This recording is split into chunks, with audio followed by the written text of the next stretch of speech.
எல்லாருக்கும் வணக்கம். எல்லாரும் எப்படி இருக்கீங்க? குழந்தைங்களுக்கு லீவு விட்டாச்சு. இனி ஃபுல் டைம் அவங்க அவங்க வந்துட்டு நம்மளை ஆக்குப்பேட்டாக வச்சுருப்பாங்க. அவங்க விளையாண்டாங்கன்னா கூட விளையாடணும், அவங்க படம் வரைஞ்சாங்கன்னா கூட படம் வரையணும், பெயிண்ட் பண்ணாங்கன்னா பெயிண்ட் பண்ணணும்.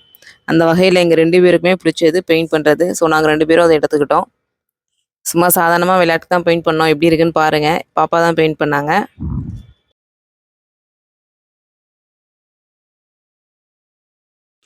குழந்தைங்களுக்கு கதை கேட்குறது ரொம்ப பிடிக்கும். நீங்கள் வந்துட்டு குழந்தைங்களுக்கு கதை சொன்னீங்கன்னா ஈஸியாக நம்ம அவங்கள காம் டவுன் பண்ணிடலாம். இப்போ அவங்க ஏதோ கோவத்தில் இருந்தால் கூட ஒரு கதை சொல்லி குழந்தைங்கள நம்ம காம் டவுன் பண்ணலாம்.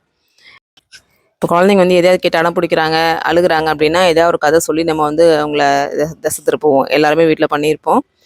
ஆனால் வந்து இப்போ நம்ம ஏதாவது ஒரு கதை வந்து சும்மா அப்படி சொல்கிறோம் அப்படின்னா நம்ம உடனே எடுத்து நினச்சதெல்லாம் சொல்லிட்டு போக முடியாது. குழந்தைங்களுக்கு வந்துட்டு நம்ம சொல்கிற கதை அந்த குழந்தைங்களுக்கு எப்படி அவங்க புரிஞ்சுக்குவாங்க, அடுத்து அந்த கதையிலேருந்து என்ன கேள்வி கேட்பாங்க அப்படிங்கிறத நம்ம யோசிச்சுக்கணும். பாசிட்டிவாக இருக்கிற கதையை தான் குழந்தைங்களுக்கு சொல்லணும். தன்னம்பிக்கையை வளர்க்குற மாதிரி கதைகள் சொல்லுங்கள் குழந்தைங்களுக்கு.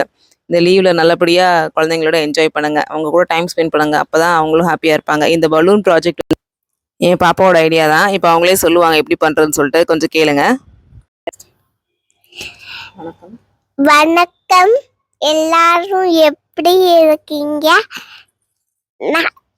பஞ்சு வச்சு கவர் போட்டு நூல் கட்டி பெயிண்ட் அடிச்சு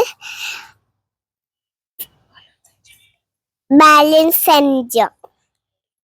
எப்படி இருக்கு?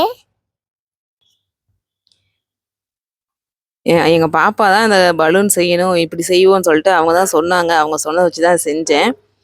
2 பேரும் சேர்ந்து தான் செஞ்சோம். அந்த பலூன் மட்டும் ஒத்தையாக தான் நம்ம ஒட்டணும் அப்படின்னு சொல்லியிருந்தாங்க.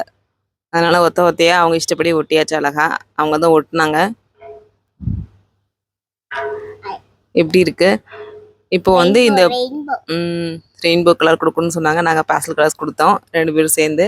அப்புறம் வந்துட்டு கொஞ்சம் நேச்சர் பிக்சர் போடலான்னு சொல்லிட்டு எனக்கு தெரிஞ்ச மாதிரி பெயிண்ட் பண்ணியிருக்கேன். க்ரீன் கலரில் கிராஸு, கொஞ்சம் பூவு, ரெட் கலர் ஃப்ளவர்ஸு, பட்டர்ஃப்ளை, அப்புறம் ஒரு மலை வரைய சொன்னாங்க. மலை வரைஞ்சிருக்கேன். அப்புறம் நீர்வீழ்ச்சி, அருவி கொட்டுது. கொஞ்ச நாளாக குழந்தைங்களே எல்லாம் இதெல்லாம் வரைஞ்சிருவாங்க.